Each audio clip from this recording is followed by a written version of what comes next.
মাধ্যমিক 2025-এর ছাত্রছাত্রীদের জন্য ভৌতবিজ্ঞান বিষয়ের কয়েকটি বাছাই করা গুরুত্বপূর্ণ প্রশ্ন উত্তর।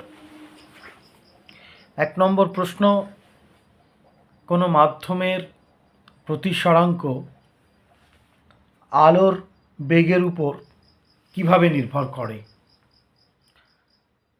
উত্তর, কোনো মাধ্যমের প্রতিসরাঙ্ক আলোর বেগের সঙ্গে বিপরীতভাবে সমানুপাতিক, অর্থাৎ যে মাধ্যমের প্রতিসরাঙ্ক বেশি সেই মাধ্যমে আলোর বেগ কম হবে, আবার যে মাধ্যমের প্রতিসরাঙ্ক কম সেই মাধ্যমে আলোর বেগ বেশি হবে।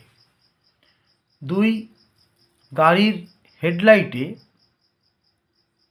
কী ধরনের দর্পণ ব্যবহার করা হয় এবং কেন?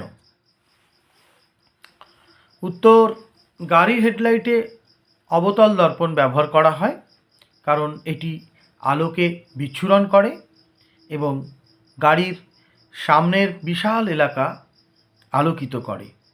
এর ফলে চালকের দৃশ্যমানতা বাড়ে এবং দুর্ঘটনার সম্ভাবনা কমে।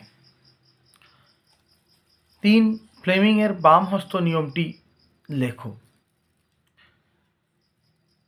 বাম হাতের বৃদ্ধাঙ্গুষ্ঠ, তর্জনী ও মধ্যমাকে পরস্পরের সমকোণে রেখে প্রসারিত করলে যদি তর্জনী চৌম্বক ক্ষেত্রের অভিমুখ এবং মধ্যমা তড়িৎ প্রবাহের অভিমুখ নির্দেশ করে, তবে বৃদ্ধাঙ্গুষ্ঠ পরিবাহীর গতির অভিমুখ বা পরিবাহীর ওপর ক্রিয়াশীল বলের অভিমুখ নির্দেশ করবে। 4 নম্বর প্রশ্ন, বৈদ্যুতিক লাইনে ফিউজ তার ব্যবহার করা হয় কেন? উত্তর, বৈদ্যুতিক লাইনে ফিউজ তার ব্যবহার করা হয় কারণ তড়িৎ বর্তনীতে হঠাৎ কোনো কারণে অতিরিক্ত তড়িৎ প্রবাহিত হলে অনেক সময় তার থেকে বাড়িতে আগুন লেগে যাওয়ার সম্ভাবনা থাকে। এ ধরনের বৈদ্যুতিক দুর্ঘটনা যাতে না ঘটে তার জন্য বৈদ্যুতিক লাইনে ফিউজ তার ব্যবহার করা হয়।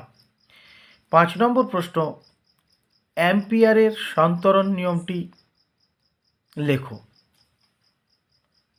যদি কোনো ব্যক্তি একটি বন্ধ বৃত্তাকার পথে চুম্বকীয় ক্ষেত্র বরাবর চলেন তাহলে মোট প্রবাহিত চুম্বকীয় ক্ষেত্র সেই পথে অন্তর্ভুক্ত মোট মুক্ত প্রবাহিত বিদ্যুতের সমানুপাতিক হবে।